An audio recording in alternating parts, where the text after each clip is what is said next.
Meu pai, Antônio, era o tipo de homem que todos admiravam. Ele construiu sua empresa com as próprias mãos, com um esforço incansável que inspirava respeito. Para nossa família, seu sucesso não era apenas financeiro, era um símbolo de quem ele era, forte, determinado, um verdadeiro pilar que sustentava a todos nós. O orgulho que ele sentia pelo seu trabalho transbordava, e nós nos alimentávamos disso.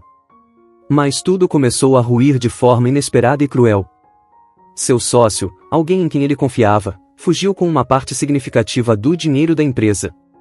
Foi um golpe baixo, daqueles que derrubam qualquer um, e meu pai não foi exceção.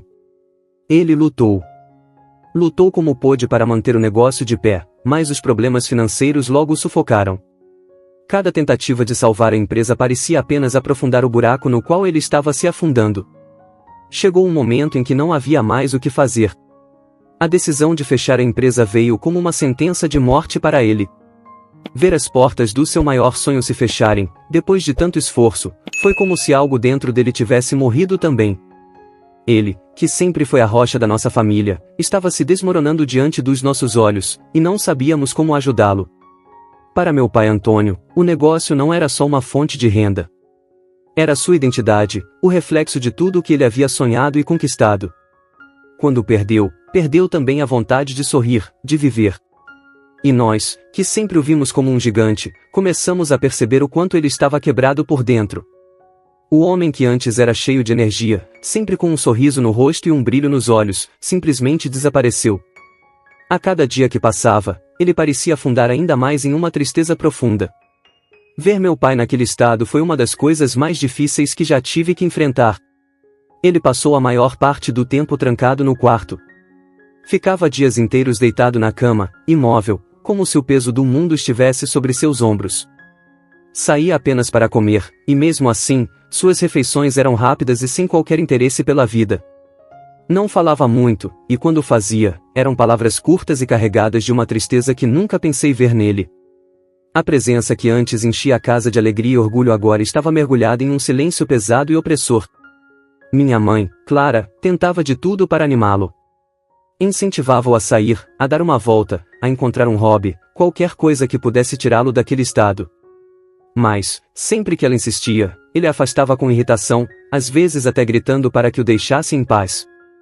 Era claro que ele estava lutando com sentimentos que não sabia como controlar, e isso tornava tudo ainda mais difícil para todos nós.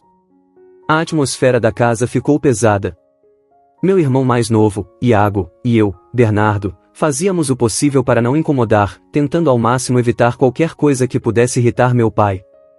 Nós andávamos na ponta dos pés, com medo de provocar uma explosão de frustração ou tristeza. O silêncio e a tensão tomavam conta de cada canto, transformando nossa casa, que antes era um lugar feliz, em algo sombrio e cheio de incertezas. Meu pai, que sempre foi o pilar da nossa família, estava irreconhecível. A perda do negócio não era apenas uma questão de dinheiro, era como se ele tivesse perdido uma parte de si mesmo. E nós, seus filhos, só podíamos observar impotentes, sem saber como ajudar ou como trazer de volta o homem que tanto admirávamos. Com meu pai afundado em sua tristeza, foi minha mãe, Clara, quem precisou assumir a responsabilidade de sustentar a família. Ela era enfermeira em um hospital local, um trabalho que sempre exigiu muito dela, mas agora, com as contas se acumulando e o aluguel atrasado, ela não teve outra escolha senão trabalhar ainda mais. Começou a pegar turnos extras, muitas vezes passando longas horas fora de casa, apenas para manter tudo funcionando. Era doloroso vê-la se sacrificar tanto. O peso do cansaço estava evidente em seus olhos, suas feições cada vez mais marcadas pela exaustão.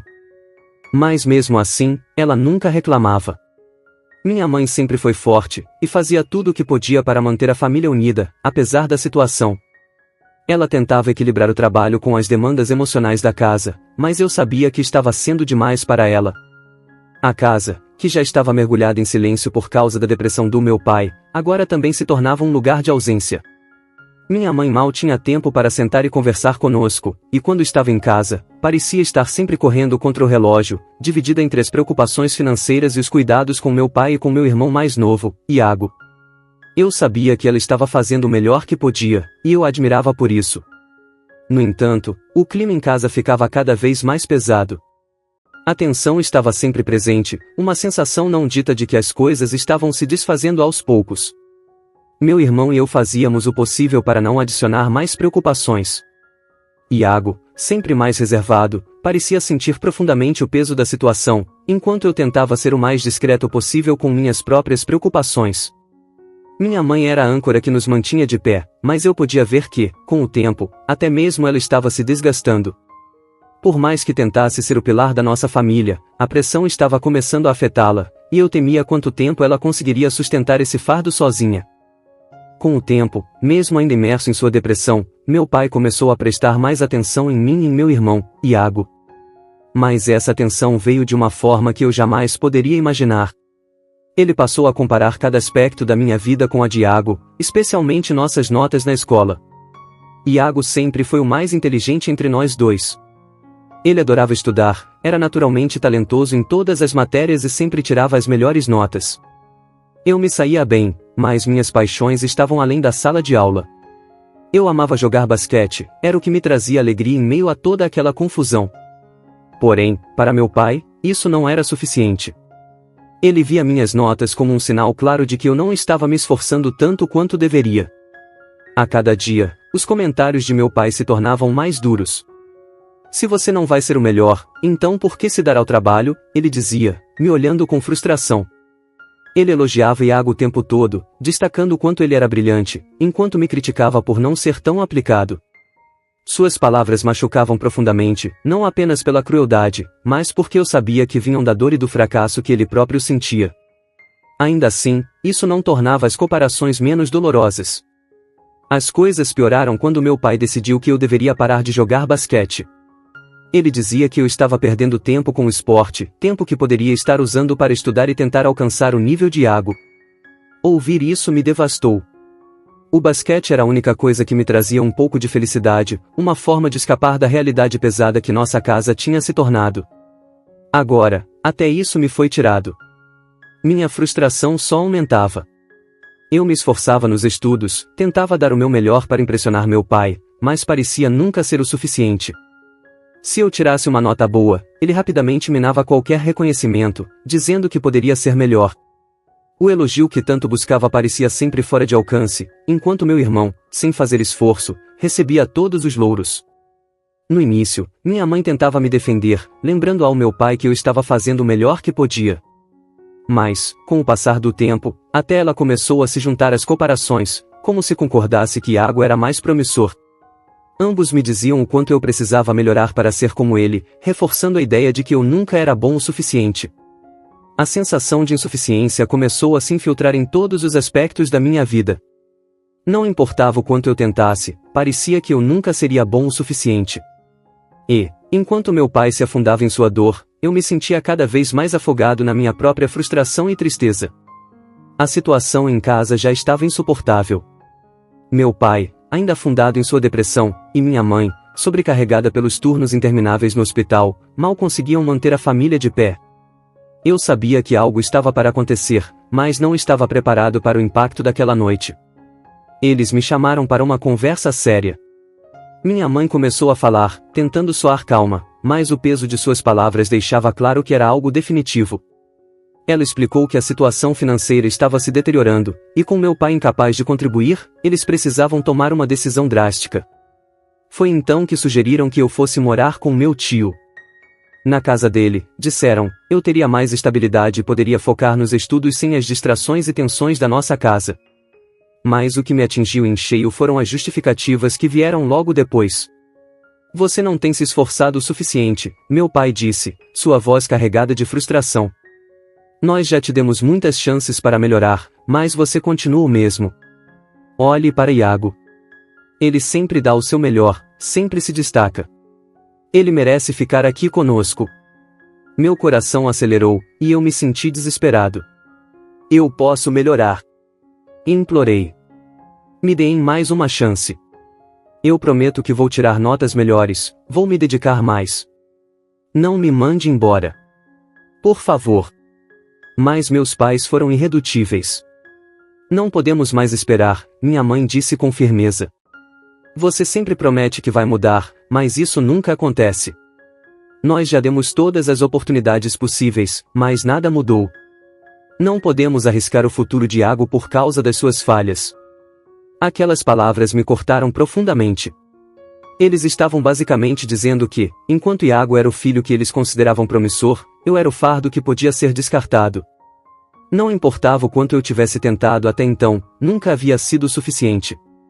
E mesmo agora, prometendo dar o meu máximo, eles já tinham decidido que não valia a pena acreditar em mim. A revolta tomou conta de mim. Eu sentia que estava sendo punido não por minhas ações, mas por não ser tão bom quanto meu irmão. Eles estavam escolhendo Iago porque ele sempre foi o melhor, o mais dedicado, enquanto eu parecia sempre ser o filho problemático, aquele que nunca atingia suas expectativas. Eu não sou como ele. Gritei. Mas isso não significa que eu não posso melhorar. Vocês nem me dão a chance de provar isso. Mas, no fundo, eu sabia que nada do que dissesse iria mudar suas mentes. Meus pais já tinham decidido. Não adianta insistir, meu pai respondeu com frieza. Nós temos pouco dinheiro, e precisamos focar nossos esforços e recursos em Iago. Ele tem mais chances de ser bem-sucedido. Se dermos outra chance para você, isso pode atrapalhar o desempenho dele, e não podemos nos dar ao luxo de comprometer o futuro de quem realmente tem potencial. Essas palavras me atingiram como um soco. Eles estavam dizendo claramente que eu não valia o investimento, que apostar em mim seria um desperdício, enquanto Iago era a prioridade. Para eles, eu já tinha desperdiçado todas as oportunidades, e agora não havia mais o que fazer. Iago era o filho que valia a pena, o filho que tinha o futuro garantido. A sensação de rejeição e inadequação me dominava. Prometi a eles que faria de tudo para melhorar, que poderia ser um filho melhor, mas eles não queriam me ouvir.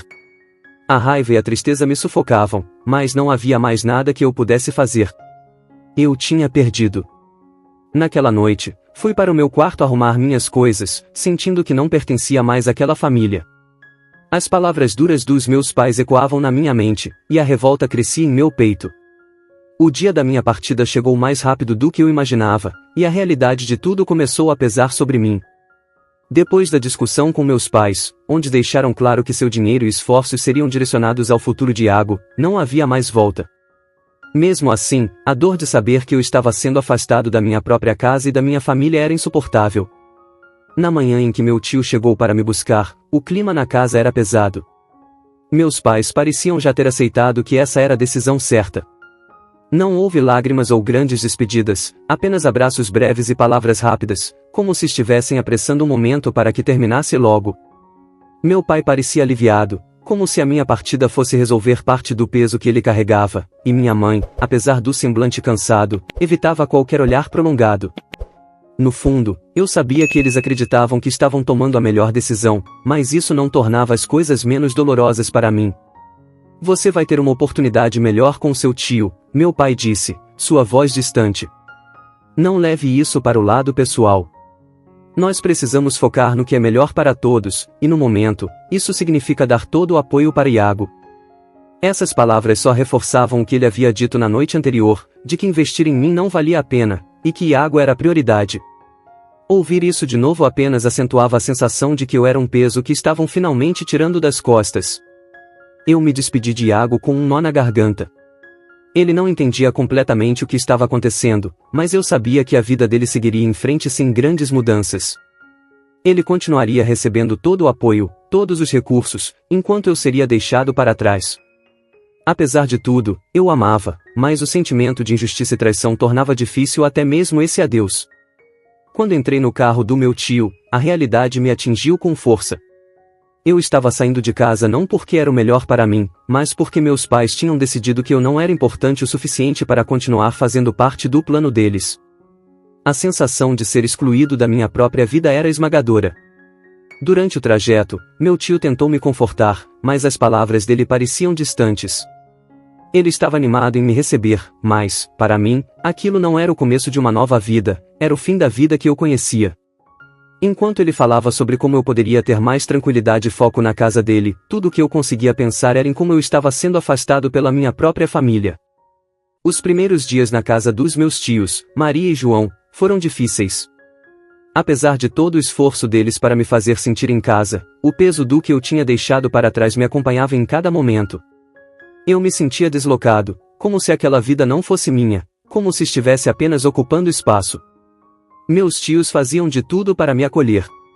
Eles eram gentis, sempre prontos para conversar e me oferecer o que eu precisasse. Mas, no início, eu me sentia distante, incapaz de me abrir completamente. Minha mente ainda estava presa na sensação de rejeição, no fato de que eu havia sido mandado embora, como se não fosse bom o bastante para ficar com minha própria família. Essa mágoa me impedia de relaxar e aceitar a nova realidade.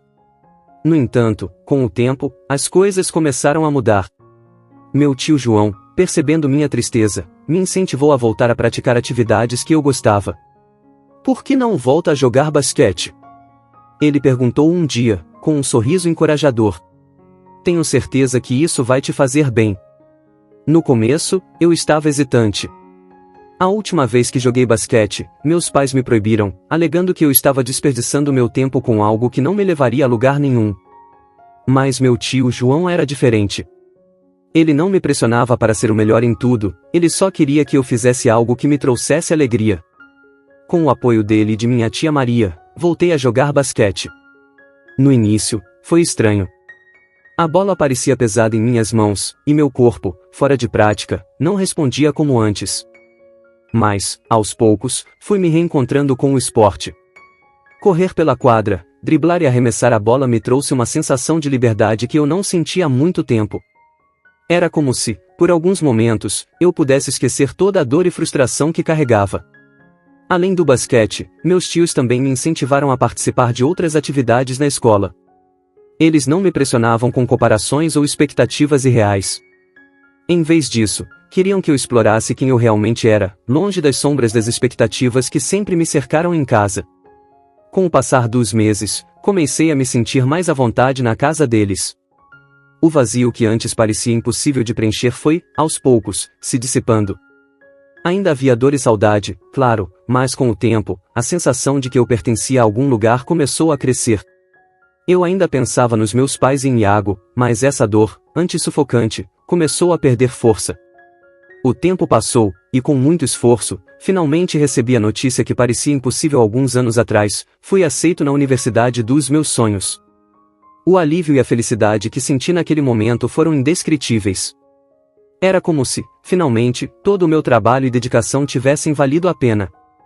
Quando contei a novidade para meus tios, a reação deles foi de pura alegria. Tio João, sem hesitar, me disse que ele e tia Maria fariam questão de pagar o restante das mensalidades que a bolsa de estudos não cobria.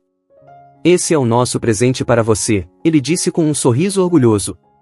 "Você trabalhou duro para chegar até aqui, e nós vamos te ajudar a continuar." Em comemoração, meus tios organizaram uma pequena festa para celebrar essa conquista.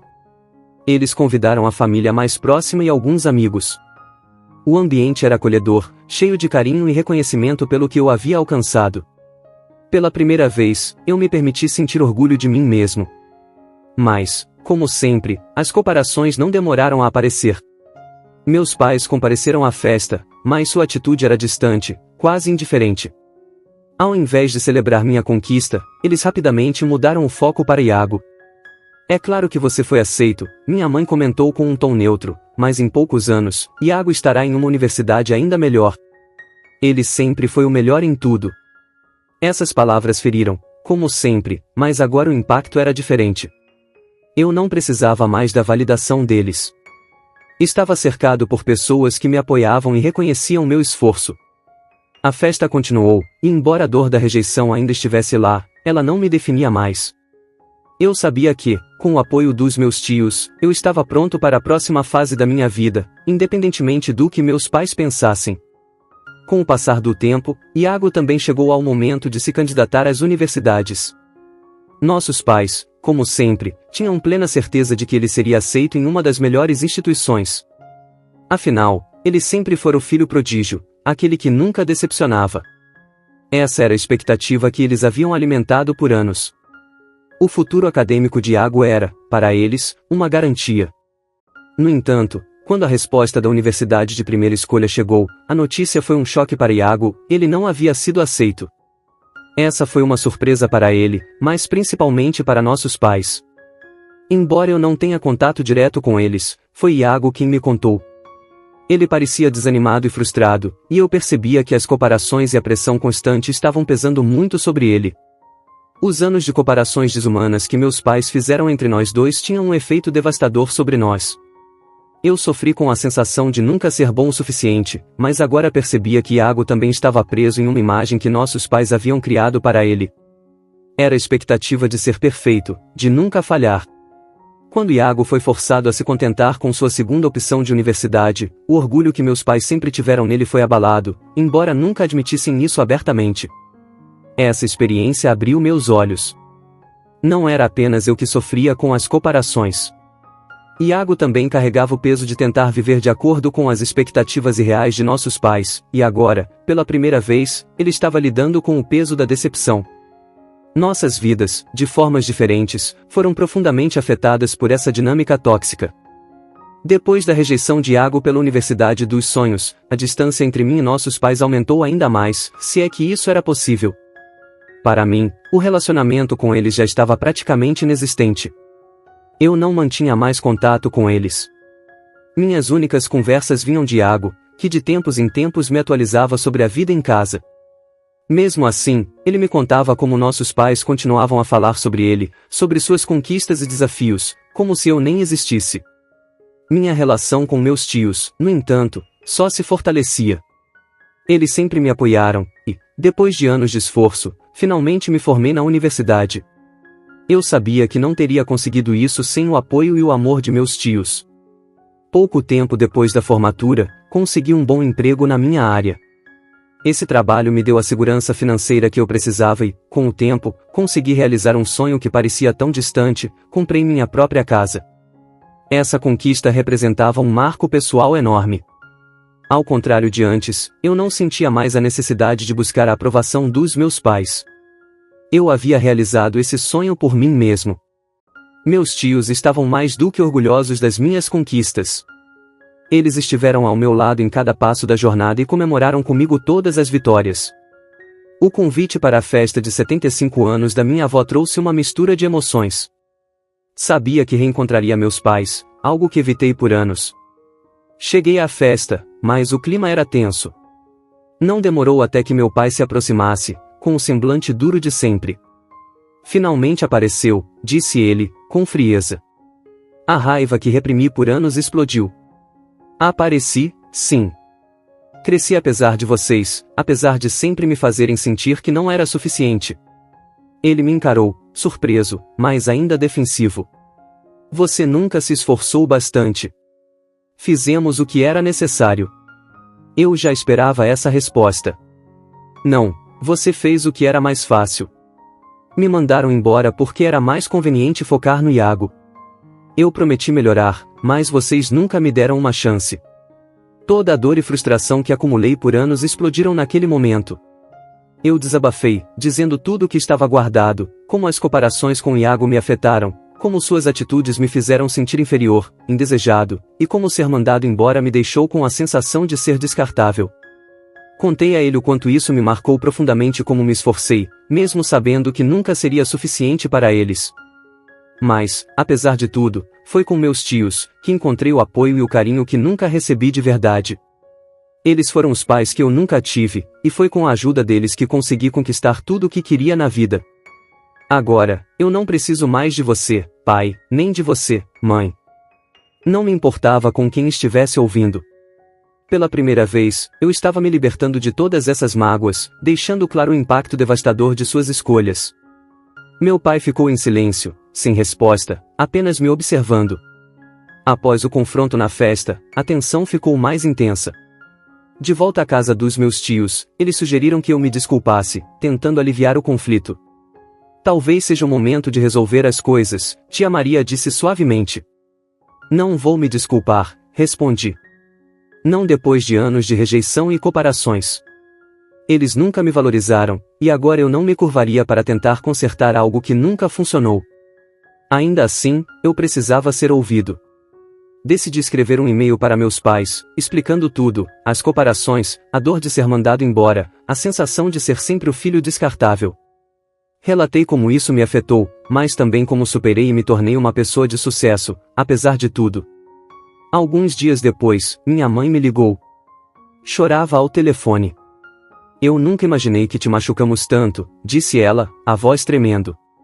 Me desculpe por tudo. O pedido de desculpas me surpreendeu, mas também trouxe uma certa paz. Sabia que não apagaria o passado, mas pelo menos havia uma tentativa de reconhecimento. Mesmo depois das desculpas emocionadas da minha mãe, algo dentro de mim permanecia inabalável. As palavras dela, por mais sinceras que fossem, não apagavam os anos de dor e rejeição. Eu sabia que não podia simplesmente esquecer tudo o que havia passado. A ferida era profunda demais, e, por mais que ela quisesse remediar o passado, o relacionamento com meus pais parecia irreparável. Eu decidi que o melhor para mim seria manter a distância. Não havia mais ressentimento, mas também não havia mais espaço para eles na minha vida. Eu havia construído algo sólido e verdadeiro ao lado dos meus tios, e mantinha uma boa relação com meu irmão, Iago. Esses laços, forjados em apoio e compreensão, eram os que realmente importavam agora. Como forma de expressar minha profunda gratidão, decidi organizar uma viagem luxuosa para meus tios. Levei-os para uma ilha paradisíaca, um lugar de praias de areia branca e águas cristalinas. Foi uma viagem que eu planejei com muito carinho, pensando em cada detalhe. Eu queria que eles soubessem o quanto sua presença em minha vida havia sido fundamental, e essa viagem era apenas uma pequena forma de dizer obrigado. Na última noite da viagem, me sentei à beira da praia, observando meus tios rindo enquanto caminhavam pela areia. As estrelas brilhavam intensamente no céu, refletindo-se na água calma. Senti o vento suave no rosto, e, por um momento, fechei os olhos, absorvendo tudo. Quando olhei novamente para os meus tios, uma onda de gratidão me tomou. Ali, naquela praia paradisíaca, percebi mais uma vez o quanto eles eram para mim, os pais que eu nunca tive. Eles haviam me dado mais do que amor, me deram um lar, uma vida e a chance de acreditar em mim mesmo. E, naquele instante, prometi a mim mesmo que cuidaria deles com todo o amor e carinho enquanto vivessem, assim como eles fizeram comigo. O que você achou da história? Você concorda com a decisão de Bernardo de manter distância dos pais?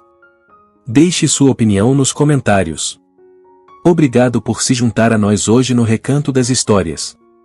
Se você gostou, apoie o canal se inscrevendo, deixando seu like e comentando. Um forte abraço e até a próxima!